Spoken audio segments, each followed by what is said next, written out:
ఈరోజు మనకి ప్రైస్ అనేది గ్యాప్ అప్‌లో ఓపెన్ అయింది నిఫ్టీది. మనకి చూసుకున్నట్టయితే గ్రీన్ క్యాండిల్‌లో క్లోజ్ అయింది కానీ, డోజీ క్యాండిల్ ఫార్మేషన్ అనేది ఉంది. సో, మన 5 మినిట్ టైమ్ ఫ్రేమ్‌లో చూసుకున్నట్టయితే మనకి ఎక్కడ ఎంట్రీ అనేది లేదు. అంటే మనకి బ్రేక్‌ఔట్ ఎంట్రీ అనేది లేదు. మార్నింగ్ 3 క్యాండిల్‌లో పైకి వెళ్ళింది. తర్వాత మళ్ళీ కిందకొచ్చింది. మళ్ళీ కన్సాలిడేషన్‌లోకి వెళ్ళిపోయింది. ఈ రోజు నేను తీసుకున్న ట్రేడ్స్ వచ్చేసరికి నేను విశాల్ మెగా మార్ట్‌లో తీసుకున్నా. ఎప్పుడైతే 200 ఎంఏ పైన ప్రైస్ అనేది బ్రేక్‌ఔట్ అయిందో అప్పుడు నేను ఎంటర్ అయ్యా.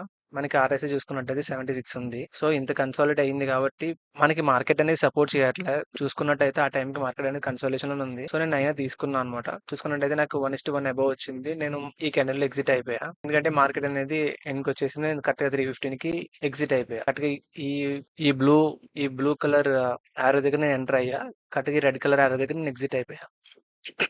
నేను మదర్సన్, సుమి వైరింగ్‌లో కూడా ఎంట్రీ తీసుకున్నా. ఎప్పుడైతే M15 హై బ్రేక్‌ఔట్ అయిందో, ఇక్కడ బ్రేక్‌ఔట్ అయింది. బ్రేక్‌ఔట్ అయిన తర్వాత రీటెస్ట్ అయింది. రీటెస్ట్ అయిన వెంటనే ఇక్కడ తీసుకోవాల్సింది. కానీ నేను వెయిట్ చేశా. ఎప్పుడైతే ఈ హై దాటిందో అప్పుడు నేను ఎంట్రీ తీసుకున్నా. ఇక్కడ మనకి నెగెటివ్ వచ్చేసరికి 200 ఎంఏ దూరంగా ఉంది. దట్ టూ 20 ఎంఏ కూడా దూరంగా ఉంది. 200 ఎంఏ దూరంగా ఉన్నా ఉండకపోయినా 20 ఎంఏ దూరంగా ఉంది.